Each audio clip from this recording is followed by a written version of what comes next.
안녕하세요. 저는 이제 30대 중반에 접어든 여성이랍니다. 하려는 이야기가 우리 친정에 관한 이야기다 보니 좀 부끄럽기도 하지만 용기를 내어 이야기해 보기로 했어요. 우선 저는 어머니와 아버지 슬하의 두 남매 중 둘째랍니다. 위로 오빠가 하나 있죠. 저희 엄마 아버지는 평가하자면 뭐랄까 아주 계산에 밝은 분들이었어요. 돈에 민감했고 그만큼 다른 사람에게 인색했답니다. 단 한 사람, 오빠한테는 지나칠 정도로 후했어요.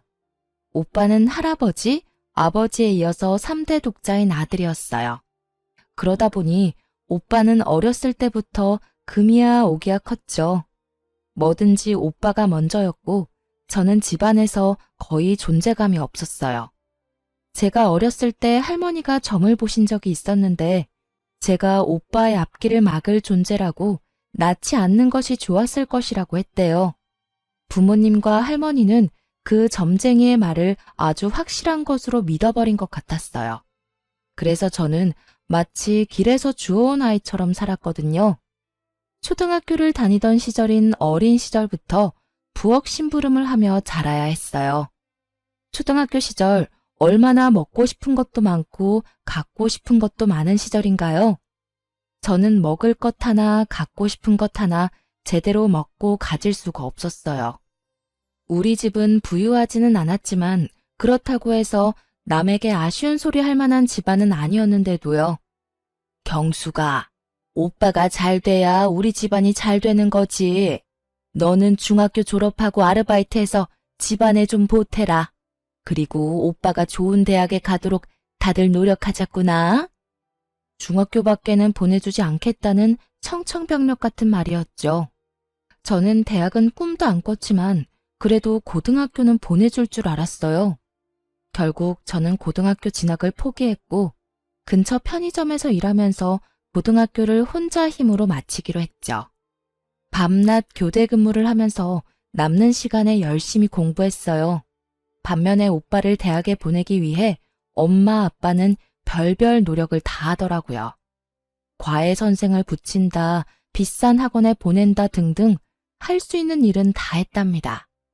그런데 오빠는 이미 공부든 뭐든 스스로 하는 일에는 익숙하지 않았죠. 공부라고 해서 뭐가 다를 게 있겠어요. 스스로 할 의지가 없는 사람에게 과외 선생도 비싼 학원도 도움이 되지 않았답니다. 백약이 무효였지요. 저는 집안에서 전혀 지원을 받지 못한 채로 편의점에서 아르바이트를 해가면서 고등학교를 검정고시로 마쳤어요. 몇 년의 노력 끝에 지방이지만 교대에 입학하게 되었죠. 그리고 3번을 도전한 끝에 임용고시에 붙었어요. 너도 이제 집에 돈을 좀 내놔야지. 지금까지 키워준 것이 있는데 돈이 없는 것도 아니고 이제 버니까 집에 생활비 내놔라. 너도 조금 쓸 돈은 필요할 테니 한 20만 원 빼놓고 나머지는 집에 내놔라. 엄마는 제가 선생님을 시작하고 첫 월급날부터 제 돈을 노리더군요. 엄마가 어떻게 나한테 집에 생활비를 내놓으라고 하는 거예요? 나 어렸을 때부터 집안의 식모나 다름없이 컸어요. 고등학교 공부도 안 시켜줬잖아. 편의점에 취직할 때 미성년자라고 취직 안 시켜준다는데 부모 동의 받아오라니까 엄마 얼른 도장 찍어주던데요. 그 돈까지 달라고 했으면 지금 달라고 하면 안 되지. 설마 그 도장 찍어준 대가로 생활비 내놓으라는 거예요?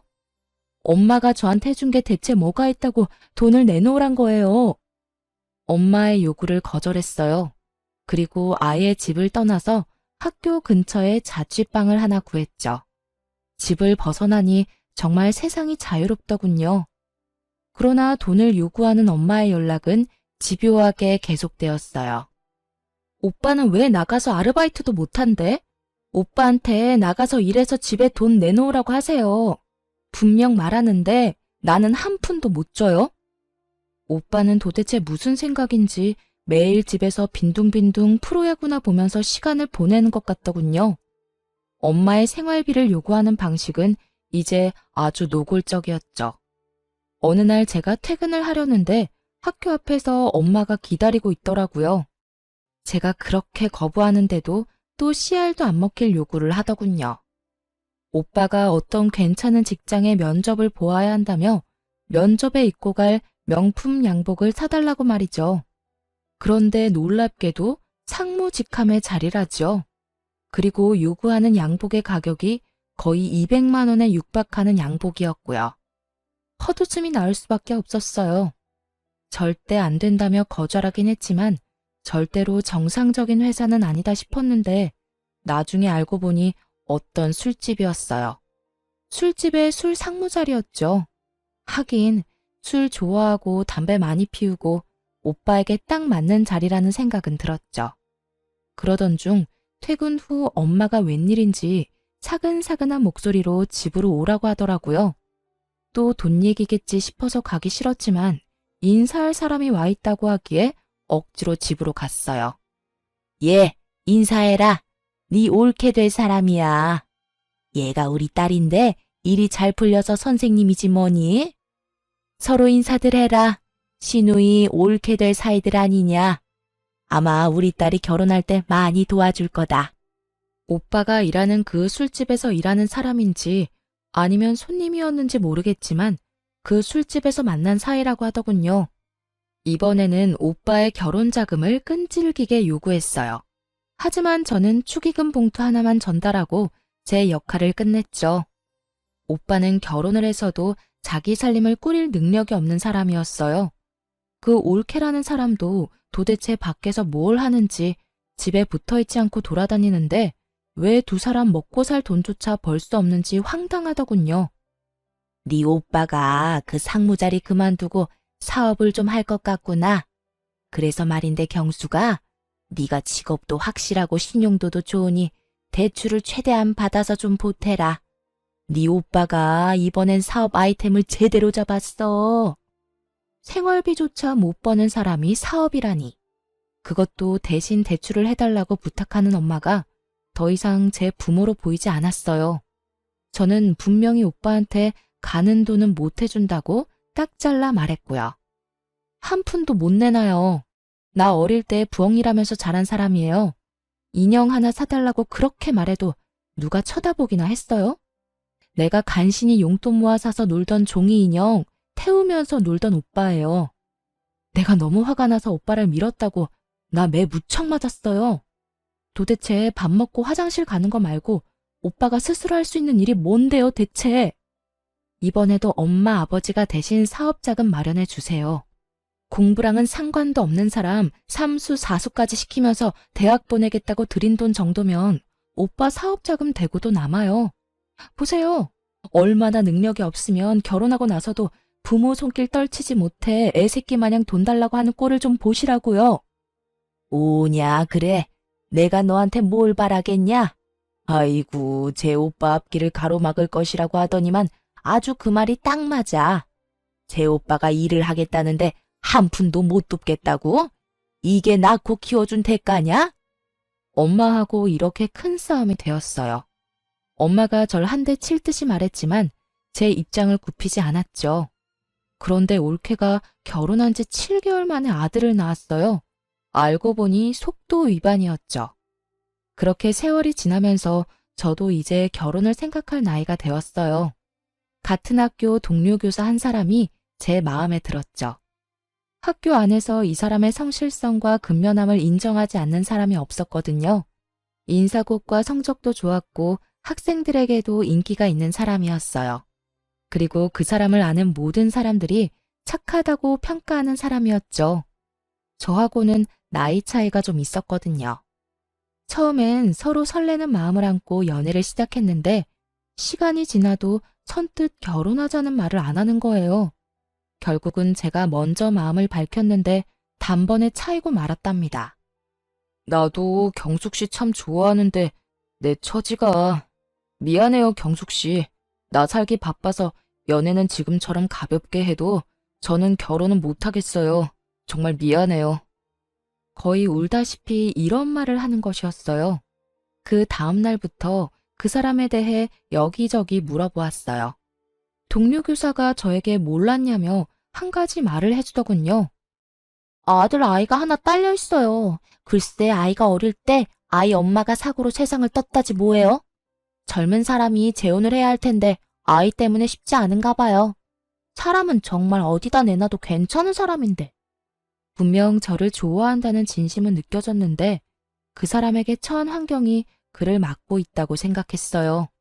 오히려 제가 그를 더 좋아하고 있는 처지라 아이를 함께 키울 자신은 크게 없었지만 선뜻 고백을 해버렸죠.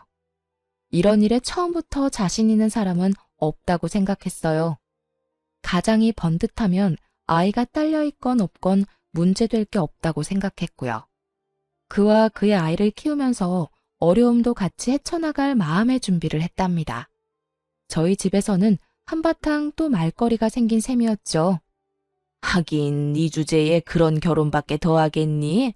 부모한테 따박따박 대들면서 성질머리를 부렸었더니 아주 좋은 사람을 만났구나. 굳이 반대할 생각 없다. 네 마음대로 하려무나. 하지만 결혼 준비는 네가 다 알아서 해라. 네 오빠 결혼시켜서 돈도 없지만 말이다. 그렇게 그 사람과 100년 가약을 맺었답니다. 아이는 초등학교 1학년이었는데 눈이 똘망하니 귀여운 아이였어요. 신혼여행을 갔다 와서 친정이랍시고 인사를 갔는데 하다못해 사위 대접할 음식 하나를 제대로 만들어 놓지를 않았더군요. 제가 미안해서 남편에게 얼굴을 들 수가 없을 정도였어요. 그리고 어쨌든 제가 키우게 된 아이니 집에 인사를 시켰죠. 오빠의 아들과 내 아이에 대해서 차별은 뭐 보나 마나였죠. 아이는 둘인데 과자는 한 봉지만 사와서 어린 조카만 먹이는 것이었어요. 어릴 때 오빠와 저를 차별하는 것과 똑같더군요. 자칫하면 아이에게 저 어릴 때와 같은 상처를 줄 것만 같아 조마조마했어요. 아이가 참 어리지만 제 아빠를 많이 닮아 정말 착했어요. 남편은 말할 것도 없이 성실하고 착했고 아이도 수줍게 저를 잘 따랐어요. 남들이 뭐라고 하건 저는 정말 행복한 결혼 생활을 누리고 있었죠. 하지만 한 가지 걱정거리가 있었어요. 그것은 남편이 너무 착해 빠졌다는 것이었죠. 불쌍한 걸 보면 그냥 지나칠 줄 모르는 사람이었어요. 주머니에 차비 한 푼 안 남기고 길거리에서 폐지를 줍는 할아버지에게 다 털어서 드리고는 걸어오는 일도 있었어요. 그러던 중에 우리 집에 뜻밖의 사람이 찾아왔는데요. 웬 품이 있어 보이는 노신사가 저희 집을 두드렸죠. 저는 신명순 씨의 유언을 집행하러 온 변호사입니다. 신명순 씨가 유일한 혈족인 김남훈 군에게 상속분을 남기셨어요. 무슨 상속일까 싶어서 이야기를 들어보았는데 알고 보니 상속을 해준 사람은 아이의 친외할머니라는 것이었어요. 아이의 엄마는 그 할머니의 외동딸이었고 아이 외에 다른 혈족도 없다는 것이었죠. 그래서 아이에게 유언으로 단독 상속을 받도록 했다는 것이었어요. 그런데 그 상속의 내용을 보고 저흰 정말 깜짝 놀랐답니다. 경기권의 토지에 상가에 현금에 수십억에 달하는 재산이었어요. 아이 아빠도 자신의 전 장모에게 그런 정도의 재산이 있었다는 것은 몰랐다고 하더군요. 아이 아빠는 집이 좁아서 아이가 뛰놀기에 적당하지 않고 제가 불편할 것이라며 우선 집부터 옮겼고 그러고는 다른 일에 특별히 돈을 쓰지 않더군요. 학교도 그만두지 않고 여전히 성실하게 일했고 저 역시도 계속 학교에 나갔어요. 그렇게 평상시와 다름없는 일상이 흐르고 어느 날 친정에서 전화 한 통화를 받게 되었어요. 남편과 함께 친정에 가보니 그야말로 난리가 났더군요. 아이고 내 팔자야. 같이 사업을 하겠다기에 여기저기서 빚을 얻어서 3억이나 만들어 주었더니 그걸 들고 튀어버렸어. 이 썩을 며느리년이. 아이고. 네 오빠 사업할 돈이었다. 아이고. 그걸 몽땅 가지고 날라버렸어. 내가 사람을 미리 알아보았어야 하는 건데. 엄마가 땅을 치고 울고 있었고 아버지는 창가에서 담배만 피우고 있었어요. 도대체 우리 가족들 능력으로 어떻게 3억이나 되는 돈을 마련할 수 있었는지 알 수 없는 일이었어요. 그런데 이 일의 불똥이 우리 집에까지 튀고 말았죠. 여보게 김서방, 자네 처가가 알다시피 지금 난리가 났네. 3억 원만 좀 도와주게. 자네 입장에서 3억 원은 별 큰 돈은 아니지 않나? 꼭 좀 도와주게. 예, 경수가, 네 남편한테 말 좀 해봐 어서. 제게 부탁하면 씨알도 안 먹히니 마음 약한 남편을 건들기 시작했어요. 설마 착한 제 남편이 그러겠다고 말이라도 해버릴까봐 단번에 싫다고 거절했죠. 지금 그걸 말이라고 해요? 3억이 어디서 났는지 모르겠지만 3억을 관리 못한 오빠 책임이지 왜 우리한테 빌려달라 그래요? 돈 앞에서 치사하게 굴 때는 언제고 우리 식구한테 요구할 입장이 된다고 생각해요? 오빠가 스스로 일을 해서 벌어서 써야죠. 그놈의 사업할 주제도 안 되면서 그저 남 밑에서 일하기 싫어서 그깟 사장 소리 들으려고 사업하는 거 정말 우습지도 않아요? 올케라는 사람, 그 사람도 술집에서 만났다며. 그럼 이런 일 일어날 줄 몰랐다는 게 말이 돼?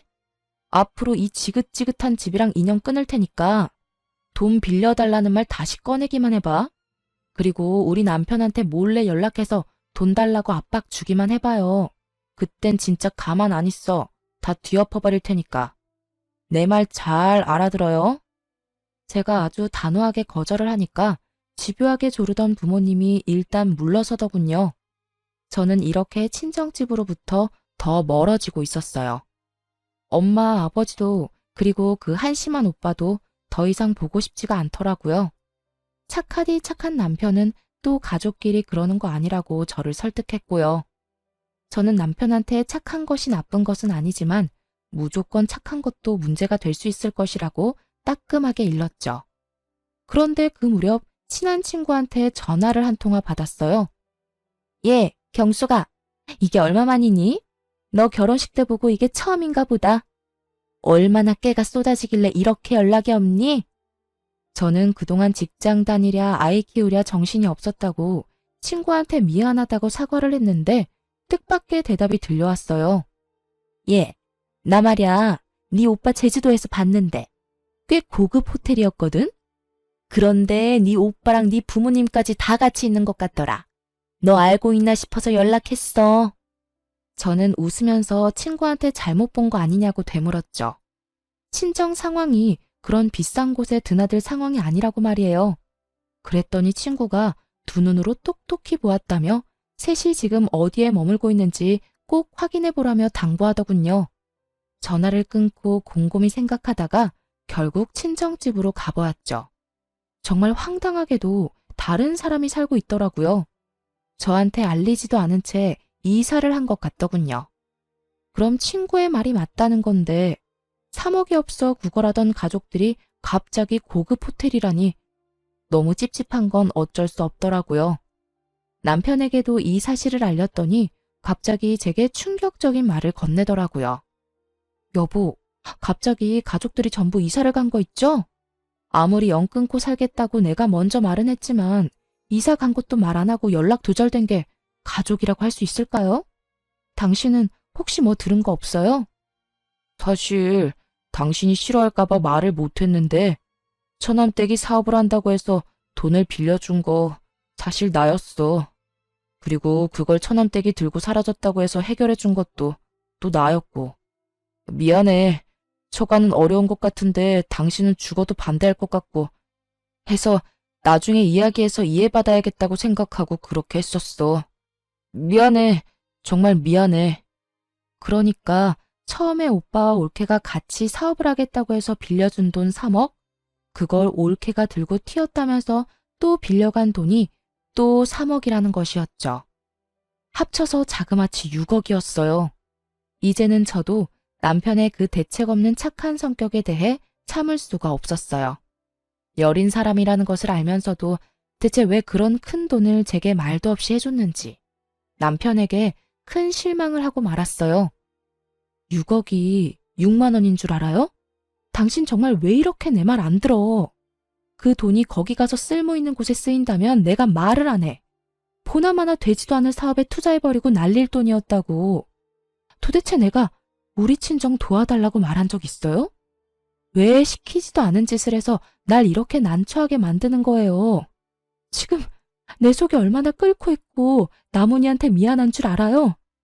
제발 그 성격 좀 고쳐요. 네? 무턱대고 착한 것만이 능사가 아니라고요. 착한 남편은 그저 미안하다는 말만 계속하더라고요. 친정 식구들이 결국 착하디 착한 남편의 성격을 이용해 저를 그리고 우리 집을 속인 것이었죠. 돈이란 거 그거 부질 없는 거야. 돈 때문에 그렇게 화내지는 마. 당신답지 않아. 돌아올 돈이라면 다 돌아오게 되어 있어. 어쨌든 그냥 드린 건 아니고 빌려드린다고 분명 말했으니 일평생을 두고 천천히 받으면 될 거 아니겠어? 그 이후로도 남편은 별 걱정이 없어 보였답니다. 그저 평상시와 다름없는 일상을 살았고 또 저만 속을 끓이고 말았죠. 남편과 아이에게 미안해하면서도 그만한 돈을 턱 친정 식구들에게 내어준 남편에게 바가지를 긁었답니다. 그러다가 저까지 그냥 있을 수만은 없다는 생각이 들었어요. 돈을 6억이나 떼어놓고도 착해 빠지기만 한 남편을 대신해서 아름아름 친정 식구들의 소식을 알아보기 시작했어요. 쉽지는 않았지만 돈을 써서 알아보니 금방 찾게 되더군요. 서울에 위치한 호화 빌라에서 떵떵거리며 사는 것 같더군요. 착해 빠진 남편은 제껴놓고 저 혼자 친정으로 찾아갔죠. 초인종을 누르자 안에서 화면으로 저를 본 엄마가 놀라더군요. 그런데 그 순간 계단을 올라와 친정 쪽으로 걸어오는 누군가의 얼굴에 소스라치게 놀라고 말았습니다. 돈을 들고 튀었다던 그 올케란 년이 손에 명품 로고가 붙은 쇼핑백을 잔뜩 들고 집으로 들어오다가 저에게 딱 걸린 거였죠. 올케를 붙잡아 세우고 같이 들어가기 전까지는 집에 못 들어갈 거라고 엄포를 놓았어요. 그냥 엄포가 아니라 정말 한 발자국도 물러설 생각이 없었거든요. 올케는 집으로 들여야 했으니 결국은 엄마가 문을 열었죠. 아버지와 오빠가 저를 보고 귀신을 본 듯 놀라더군요. 집에 와서 남편에게 친정 식구들의 소재지를 알아냈다고 이야기해 주었어요. 남편이 알 수 없는 미소를 띠더군요. 여보가 직접 알아낼 줄은 몰랐네. 그 돈 빌려드리면서 계속 사람 붙여서 당신 친정 식구들 움직이는 거 관찰하고 있었어. 당신이 괜한 고생을 했네. 저는 남편의 이런 말에 의아할 수밖에 없었답니다. 그러면서 남편이 제 앞으로 서류 봉투를 하나 내미는 것이었죠. 서류를 살펴보니 차용증이더라고요. 3억 원짜리 차용증 2장이었어요. 모두 공증까지 된 법적으로 완벽한 효력을 발휘할 증서라고 적혀 있었죠. 거기다가 아버지와 엄마, 오빠와 올케가 연대 채무자로 설정해 놓았더라고요. 나는 당신 친정 식구들이 당연히 이 돈을 떼어먹을 것이라고 생각했었어. 얼마 안 지나서 연락도 없이 이사하셨다는 것도 알았고, 다 알고도 당신한테 말을 안 한 건 당신 신경 쓰이지 않게 내가 알아서 다 해결하려고 했었고, 그러니까 너무 화내지 말고. 내가 어떻게 화를 내겠어요. 어떻게 그런 생각까지 할 수 있었어요? 그냥 물러빠진 줄로만 알았는데 다시 보이네요. 제가 그 차용증 사진을 찍어서 엄마 핸드폰으로 보냈어요. 이 차용증을 근거로 법적 대응을 할 것이니 알아서 처신하라고 말이죠. 엄마가 다음날 우리 집으로 찾아와선 허리를 굽히며 말하더라고요. 아유, 차용증까지 썼는데 우리가 설마 돈 떼어먹겠니? 그 돈 갚을 생각이었다. 그러니 사위한테도 걱정 말라고 해라. 그리고 무슨 부모 자식 간의 법적인 대응이냐? 그런 말 말고도 우리 이제 왕래하며 지내자꾸나. 그렇게 친정엄마가 위선적인 살가운 인사까지 하고 집으로 돌아갔죠. 한동안 아무 연락이 없었고 저도 계속 친정 식구들을 관찰하고 있었어요. 그러던 어느 날, 그날 제가 몸이 많이 아팠어요. 몸살로 며칠을 고생 중이었는데 정말 칠판에 글씨 쓸 힘도 없어서 어쩔 수 없이 교감 선생님께 대체 수업을 부탁하고 조퇴를 신청했어요. 그런데 집으로 들어가 보니 어떻게 들어왔는지 올케와 엄마가 저희 집에 들어와 있더군요. 당황한 건 서로 마찬가지였어요. 네가 왜 벌써? 아직 올 시간이 아닌데. 아니, 난 몸이 아파서 조퇴했는데 지금 우리 집에서 뭘 하는 거예요? 도대체 어떻게 들어왔어요? 왜 남의 허락도 안 받고 들어와요? 그런데 당황하던 엄마와 올케가 득이양양한 미소를 짓고 말했어요. 다 들어오는 방법이 있지. 그나저나 네가 그렇게 내세우던 차용증이 이제 우리 손에 있구나. 저는 순간적으로 차용증이 있었던 서재로 향했답니다. 남편의 책상 서랍 잠금 장치가 부서져 있었고 그 안에 있던 차용증이 둘 다 사라져 있었죠. 차용증을 손에 넣은 올케와 엄마는 아주 의기양양하게 집에서 나가더군요. 도어락 비밀번호를 어떻게 알았을까 싶었어요. 올케와 엄마가 그렇게 돌아가고 퇴근한 남편에게 말했어요. 차용증을 훔쳐갔다고 말이에요. 남편이 서재를 보더니 한숨을 쉬더군요. 걱정하지 마. 내가 다 알아서 할 테니까. 아무래도 일을 좀 더 빨리 진행시켜야겠네. 그러더니 어딘가에 전화를 걸어서 질문을 몇 가지 하더니 설명을 들은 남편은 고개를 끄덕이며 겉옷을 챙기기 시작했어요. 잠시 나갔다 오겠다던 남편은 어떤 신사분하고 같이 들어오더니 제게 얼른 친정으로 가자고 말하더군요. 영문도 모른 채 일단 남편을 따라 나섰죠. 친정으로 가자 의외로 쉽게 문을 열어주더군요. 아마도 차용증이 자신들의 손에 있다는 자신감 때문이었을 거예요. 가보니 네 식구 모두 있었어요. 장모님, 그리고 처남댁, 저희 집에 무단으로 침입하셨네요. 어떻게 문을 열었을지는 저도 다 압니다. 당신들 뒤에 붙여놓은 사람들이 전부 낱낱이 말해줬거든요. 도어락 기술자한테 연락해 경숙 씨 주민번호까지 도용해선 문 좀 열어달라고 부탁했다지요. 3배가 넘는 돈을 지불하면서요. 이거 명백히 주거 침입입니다. 제가 그것도 모르고 있을 줄 알았나요? 그리고는 남편이 핸드폰을 열어 파일을 찾더니 오디오 파일 하나를 들려주는 것이었어요. 아이고, 내 팔자야. 같이 사업을 하겠다기에 여기저기서 빚을 얻어서 3억이나 만들어 주었더니 그걸 들고 튀어버렸어. 이 썩을 며느리년이. 아이고. 엄마의 이 거짓 하소연이 그대로 녹음되어 있는 것이었어요. 오빠의 목소리도 또렷하게 녹음되어 있더군요. 올케와 사업을 하겠다고 하면서 3억 원을 빌려달라면서 언제까지 갚겠다며 약속하던 말이었어요. 너무 큰 돈을 요구하시기에 제가 할 수 없이 녹음을 좀 했습니다. 첫 번째 채무에 대해서는 당연히 갚을 날짜가 지났으니 채무 불이행 소송을 진행할 생각입니다. 그리고 두 번째 채무에 대해서도 도주한 사실이 없는 처남댁이 도주했다고 하면서 또 저를 속이셔서 돈을 빌려가셨으니 당연히 사기죄로 법의 심판을 받게 할 것이고요. 그리고 그 신사분이 봉투를 열어 서류들을 꺼내 보이는 것이었어요. 집에 있던 차용증을 자세히 안 보신 모양입니다. 그것들은 모두 사본이에요. 정보는 공증을 맞춰서 제게 보관을 시키셨죠. 저는 이분의 변호사입니다. 엄마와 올케 얼굴이 새파랗게 질리는 것을 볼 수 있었죠. 에이, 자네가 설마 그걸 가지고 우리를 어떻게 하려고? 자네 착한 사람 아닌가? 그리고 그 돈 정도야 자네 입장에서 큰 돈도 아니고 말이야. 그저 처가 좀 도와주었다고 생각하면 되는 게야. 자네는 길거리에서 일하는 할아버지도 지나치지 못하고 도와준 사람 아닌가? 친정아버지는 당황하면서 이 사태를 없던 것으로 덮으려고 애를 쓰더군요.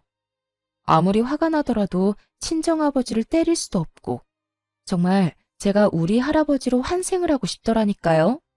그러면 하다못해 종아리라도 몇 대 칠 수 있잖아요. 길에서 일하는 할아버지야 그 연세에도 열심히 사시는 분이니 차비까지 털어서 도와드렸죠. 그분이 정말 필요한 일에 쓰시겠다고 6억을 빌려달라고 하면 저 또한 빌려드릴 용의가 있습니다. 스스로 노력이라는 걸 하는 사람이니까요. 그런데 지금의 경우는 그 경우하고 완전히 다른 것 같은데요. 이렇게 말하는 남편이 마치 처음 보는 사람 마냥 낯설게 느껴지더군요. 그 착해 빠진 사람은 어딜 가고 마치 영화에서 본 셜록 홈즈 같이 날카롭고 냉철해 보이는 남편이 제 눈앞에 서 있었어요. 제가 2번이나 아무 말 없이 도와드렸죠. 그리고 평상시에 제 성격을 아시고는 공증된 차용증까지 만드시고도 아무 일도 없을 것이라고 생각하셨겠죠. 하지만 말입니다. 동네를 돌아다니는 코딱지만한 강아지도 꼬리를 밟히면 짖는 법입니다. 제 믿음을 2번이나 배신하셨어요. 만일 정말로 처남과 처남댁이 사업을 할 돈이었고 그걸 처남댁이 들고 사라졌다고 한다면 저 2차용증 사용하지 않았을 겁니다. 그런데 네 분이 완전히 저를 바보로 생각하셨네요. 그래서 2번에 걸쳐 6억을 저를 속여 뜯어내신 거였고요. 애초에 처남과 처남댁의 사업 얘기부터가 거짓이었죠. 엄마는 훔쳐낸 차용증이 사본이라는 것을 알고는 이성을 잃고 씩씩거렸죠. 거실을 이리저리 돌아다니면서 분을 삭히려고 하는 것 같았어요. 오빠랑 올케는 무릎까지 꿇고 천처를 부탁한다며 애절하게 빌더라고요. 우는 소리 듣기 싫었던 저는 코웃음 치며 말했죠. 점쟁이가 오빠 앞길을 제가 막을 것이라고 했다더니 그 말이 정말 맞네요. 저는 선처해달라고 말할 생각이 없어요. 감히 사기를 쳤으니 혼 좀 나야죠. 그런데 제 말을 들은 엄마가 이성을 잃고 제 머리채를 잡고 흔드는 못 볼 꼴이 벌어졌죠.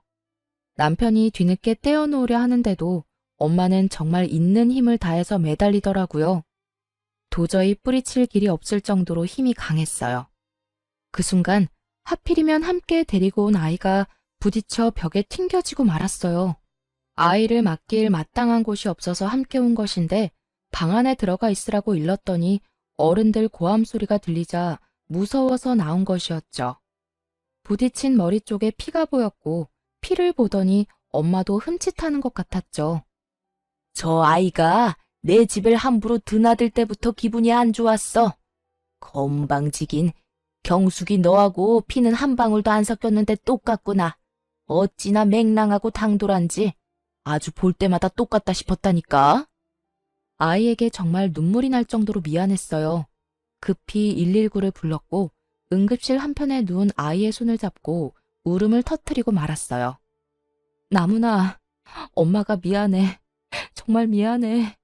우리 나문이 잠깐만 병원에 있으면 집에 갈 수 있다고 의사 선생님들이 그러셨어. 갑갑해도 잠깐만 누워있자. 응?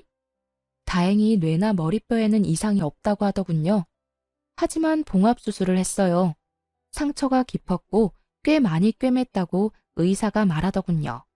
저는 아이의 침대 곁 의자에 앉아 아이의 손을 꼭 붙잡고 계속 서러운 울음을 울었답니다. 그런데 남편이 이제야말로 화가 제대로 난 것 같았어요. 남편이 말하더군요. 다른 건 다 참아도 내 가족에게 함부로 하는 것은 못 참겠다고요.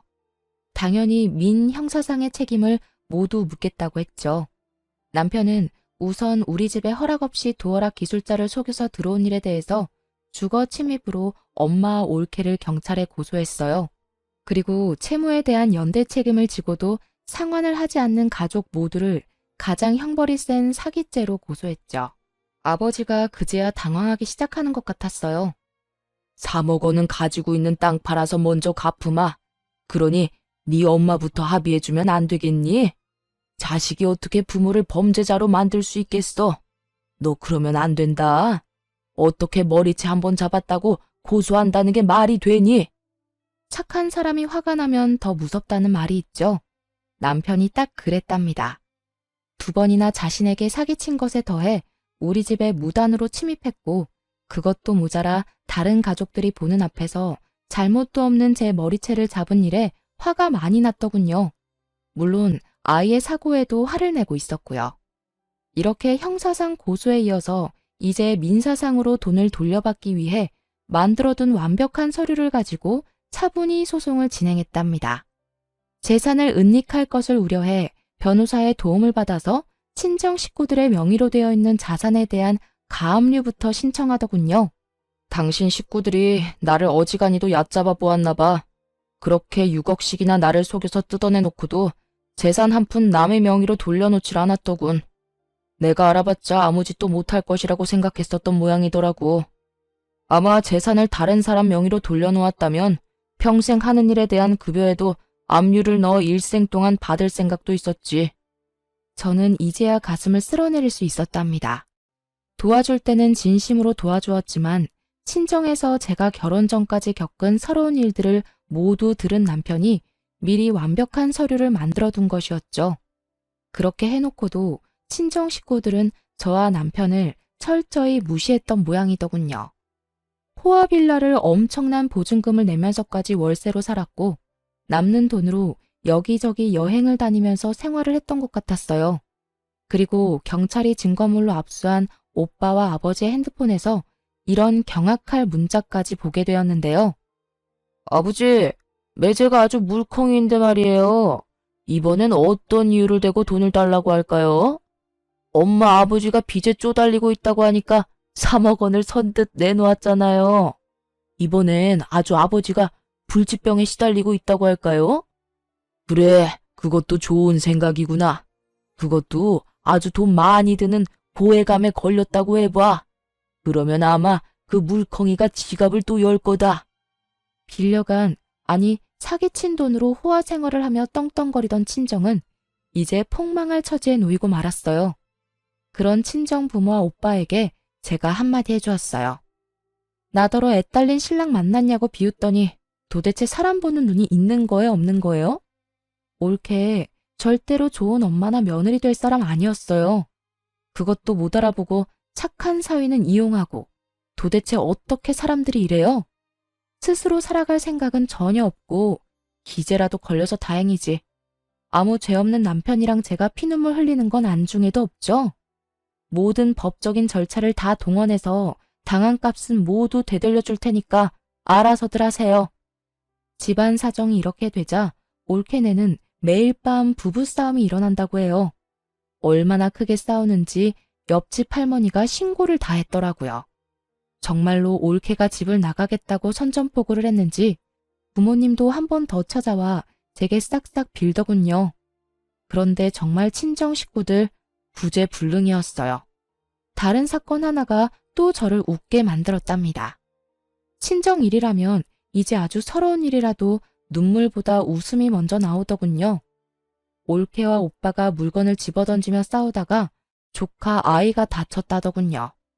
그런데 아이가 다치자 병원으로 데려갔고 그 과정에서 아이의 혈액형을 알게 되었는데 B형이라고 나왔대요.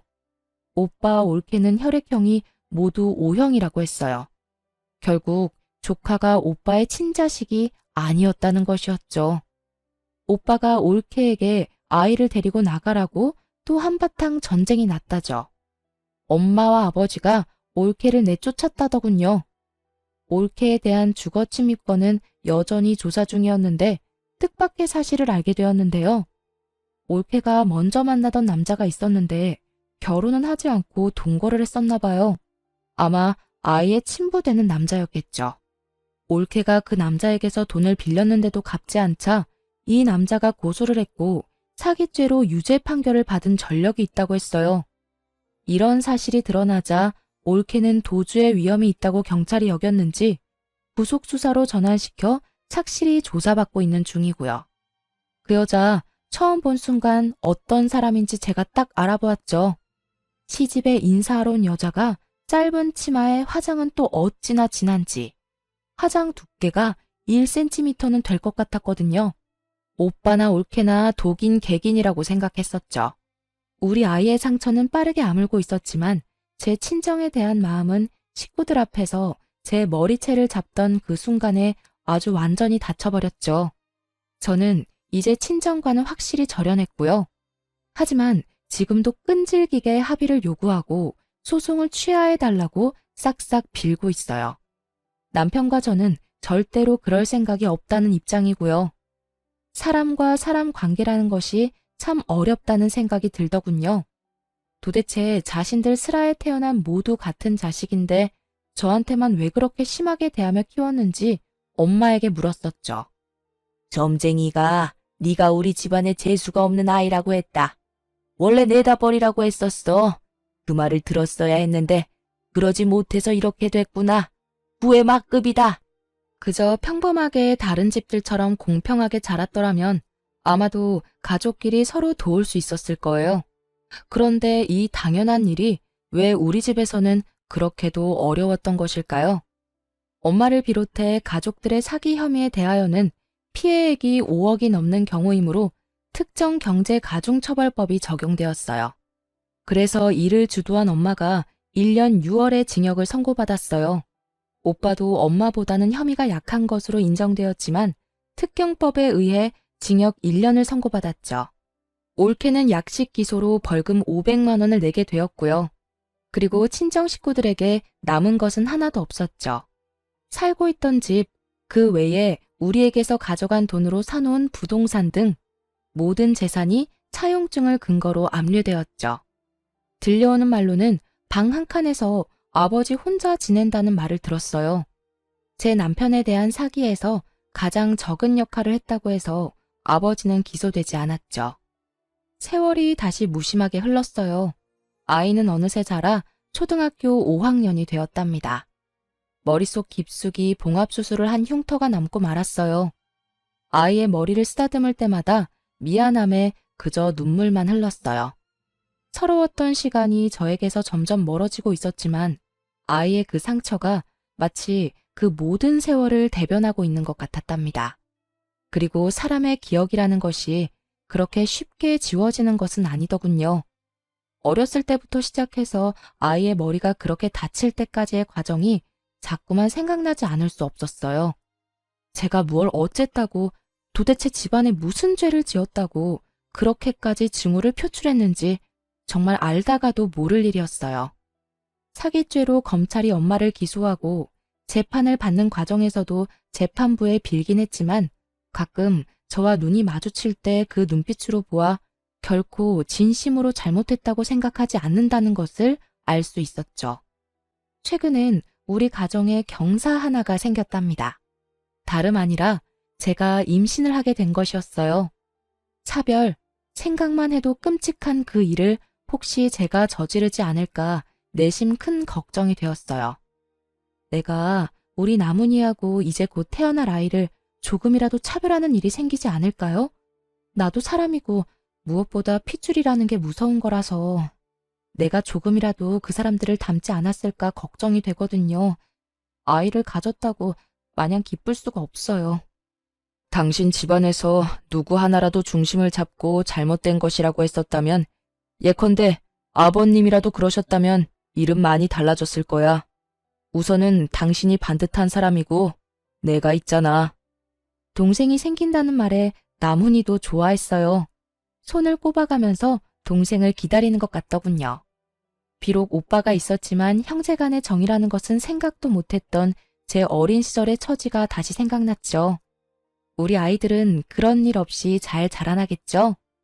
지금까지 지지리도 부모 복은 없지만 남편 복과 자식 복은 있는 제 이야기를 길게 들려드렸어요. 앞으로 제 앞길에는 행복한 일만 있을 것이라고 생각한답니다. 긴 글 끝까지 들어주셔서 감사합니다.